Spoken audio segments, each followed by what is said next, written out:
My wife cheated on me with her doctor, and I got revenge for her fake fertility treatment. She swore it was all for us, but I wasn't buying it. What I did next left her speechless. Hey Reddit. So let me start by giving you some background. I've been married to my wife, Emma, for 8 years. Our relationship has been mostly good, but like any marriage, it had its ups and downs.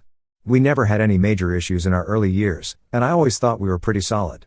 But like many couples, we started trying to have a baby after a few years of marriage, and that's when things started to take a turn. For context, we've been trying for 2 years now to have a child, and it hasn't been going well. We tried the usual methods, but after a year of failure, we started getting more serious about fertility treatment. I was fully supportive, as I wanted to start a family with Emma and believed that a little medical help could make it happen.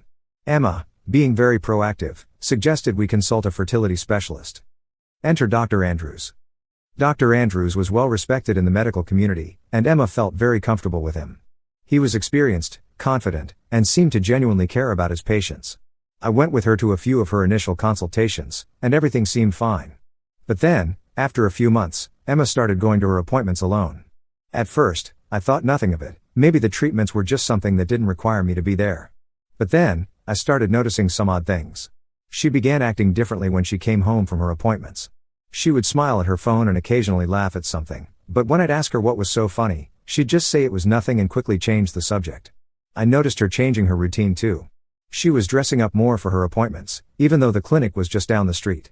She'd sometimes leave early in the morning and be home late at night, saying she had extra tests or follow-ups. But I started feeling that something wasn't quite right. It wasn't until one night that I started piecing things together. I had been staying up late, waiting for her to come home from one of her appointments, when she finally got in around 10 p.m. She went straight to the bathroom to shower, and I caught a glimpse of her phone on the counter. Now, I know it's wrong to snoop, but I couldn't shake the feeling that something was off. I picked up her phone and unlocked it. She had no password on it, which I thought was odd, but I wasn't questioning it in the moment. I scrolled through her messages, and that's when I found them. Texts between Emma and Dr. Andrews. These weren't just professional messages about fertility treatments. No. They were flirtatious, with emojis, flirtatious comments, and even sexually suggestive remarks. I kept scrolling, heart pounding, until I saw explicit photos exchanged between them. There was no mistaking what I was looking at. I immediately felt nauseous. I felt betrayed, hurt, and honestly, I was furious. I sat there for what felt like hours, processing what I had just uncovered. I was in shock. I kept thinking, how could she do this to me? She had been going to the doctor under the guise of fertility treatments, but this was something far worse. It was an affair. A full-blown affair. I didn't confront her that night. I couldn't. I needed time to think. I needed a plan. Update. After that night, I spent the next few days in a daze. I barely slept, I barely ate. I was trying to hold it together, but I was falling apart inside. I couldn't just confront her blindly. I needed evidence, something solid. So, I did what I never thought I would do. I began tracking her. I didn't want to get caught snooping too early, so I started small. I noticed that Emma was getting more secretive about her phone and her whereabouts, so I figured I would install a GPS tracker in her car. I know it sounds extreme, but at this point, I had to know the full extent of the affair. I couldn't let this go on any longer without knowing everything. With the tracker in place, I monitored her whereabouts for the next week. I found out that on days when she was supposedly at the clinic for appointments, she was actually at a nearby hotel, often for hours at a time. She wasn't just seeing Dr. Andrews for medical reasons, they were meeting up regularly. I couldn't believe it. But I wasn't satisfied yet. I wanted more concrete evidence. I needed to hear their conversations.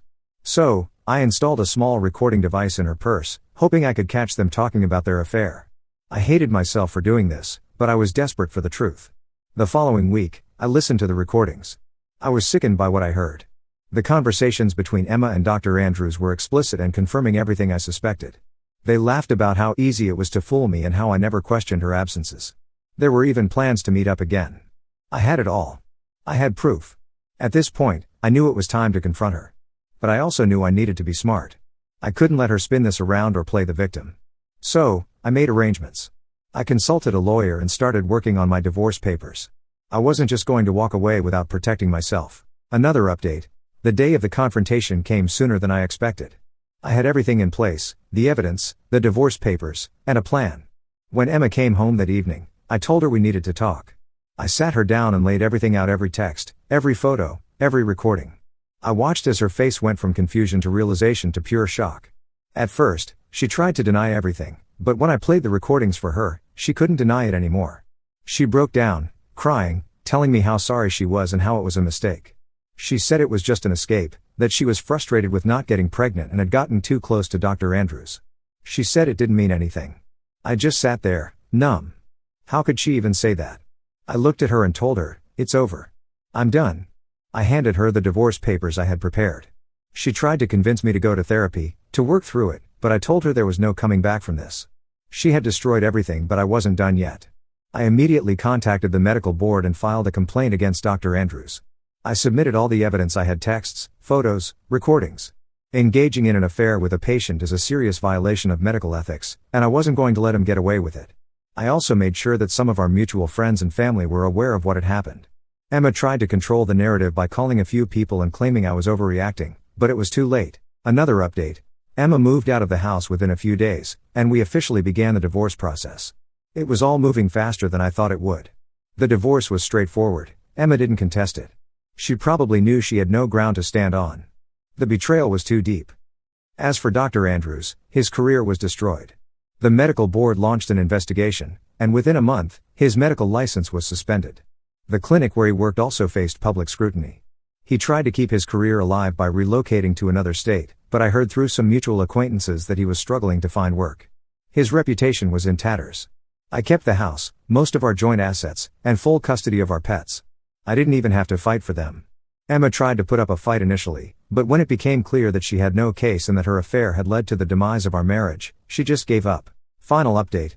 It's been almost 6 months since the divorce was finalized, and I feel like I'm finally beginning to heal. It was a rough journey, but I've learned a lot. I've started going to therapy myself and have been working hard to rediscover who I am outside of my relationship with Emma.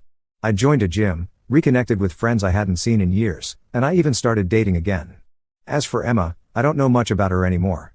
From what I've heard from mutual friends, she's still trying to piece her life back together. I can't say I feel sorry for her.